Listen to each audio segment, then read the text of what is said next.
Skilinėjantis sienų dekoravimo glaistas Pro Retro yra naujiena ne tik Lietuvoje.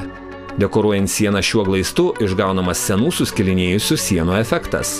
Prieš tepant glaistą ant sienos ją būtina 2 kartus gruntuoti specialiu gruntu.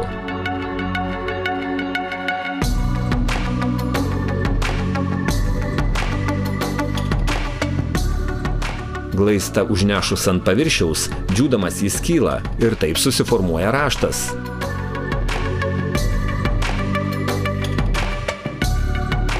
Kuo storiau užnešamas gruntas, tuo retesni ir gilesni skilimai gaunasi.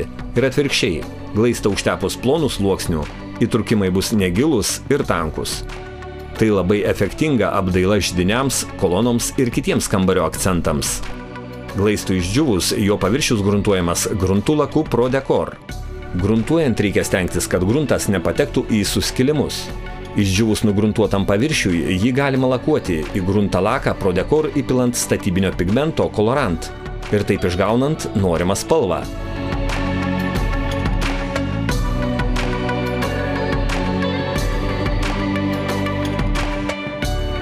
Išdžiūvus lakui vizualiam efektui sustiprinti, į įtrūkimus galima įterpti perlų blizgesio efektą turinčių Pro Decor Effect dekoravimo medžiagų.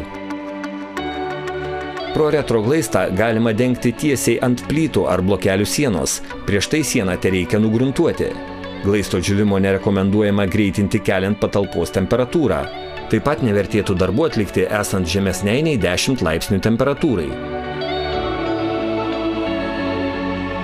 Ekonomiškiausias sienų dekoravimo būdas – dekoravimas glaistu Pro Roll Puts. Pro Roll Puts dekoravimo glaistas skirtas sienų ir lubų dekoravimui patalpų viduje. Gali būti tonuojamas, paprastai naudojamas, o išgaunamas efektas atrodo profesionaliai.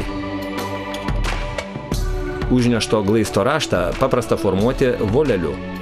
Šio dekoravimo glaisto sąnaudos yra ypač mažos. Sunaudojama iki 1 kg 1 kvadratiniam metrui.